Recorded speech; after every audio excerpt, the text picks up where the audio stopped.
సంధ్యా theatre దగ్గర జరిగిన issue కొలిక్కి వచ్చింది అనుకునే లోపు మళ్ళీ ట్విస్టుల మీద ట్విస్టులు వస్తున్నాయి అన్న.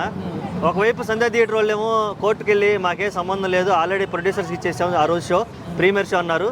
అల్లు అర్జున్ గారు ఏమో హైకోర్టుకి వెళ్ళి బాబు నా వల్లే చనిపోయింది అంటారా ఏంటి, నాకే సంబంధం లేదు అంటున్నారు. మరి చివరికి ఆ ప్రాణం సంగతి ఏందన్న అసలుకి?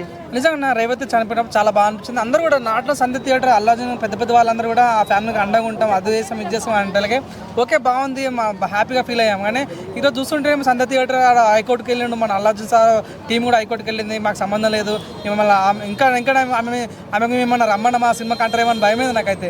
నేను అన్నాను కాదు, నాకు ప్రాణం పోయిందన్న.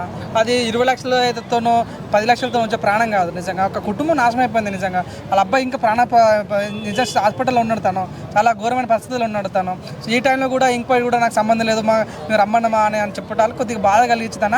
సో ఏం చెప్తామని నిజంగా ఆయన రావడం వల్ల ఫ్యాన్స్ వచ్చారు, నోనని కాదన్నాం. సో అక్కడ యాజమాన్యం ఏం చేసింది, ఒక పెద్ద స్టార్ పాన్ ఇండియా స్టార్ వస్తున్నప్పుడు యాజమాన్యం పోలీసులకు ఇన్ఫార్మ్ చేయాలి కదా, లా అండ్ ఆర్డర్ కంట్రోల్ చేయాలి కదా.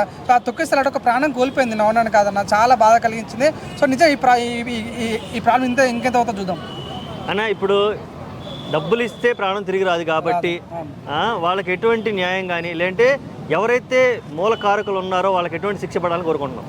శిక్షణ కాదు కానీ ఇక్కడ నుంచి ఆయన ఇట్లాంటి జరగకుండా చూసుకోవాలి. ప్రతి ఒక్క చూడన్నా అప్పట్లో బెనిఫిట్ షో అంటే నిజంగా మనకు అనిపిస్తుంది. నేను అనుకున్న బెనిఫిట్ షో అంటే ఏంటి అంటే వాళ్ళకి సినిమా వాళ్ళకి పరిమితం అనుకున్నాను. కానీ బెనిఫిట్ షో అంటే తెలిసింది ఏంటంటే బెనిఫిట్ వచ్చిన డబ్బులు ప్రజలకు ఇవ్వాలి. కానీ ఇప్పట్లో ఏ సినిమా బెనిఫిట్ షో వాళ్ళు కూడా ఎవరు కూడా ప్రజలకు ఇవ్వటాలు కానీ మన చారిటీకి ఇవ్వటాలు కానీ ఎవరు చేయట్లేదు. ఇక్కడ నుంచి ఆయన బెనిఫిట్ షో వచ్చిన డబ్బులన్నీ ప్రజలకు ఇవ్వాలి, ప్రజలకు సంబంధించిన వాటికి ఇవ్వాలని కోరుకుంటూ. సో ఇప్పటి నుంచి తొక్కిసాటి ఎవరైనా చనిపోతే అలా నిజంగా నువ్వు అన్న కొత్త జీవో తీసుకురావాలి వాళ్ళ పైన.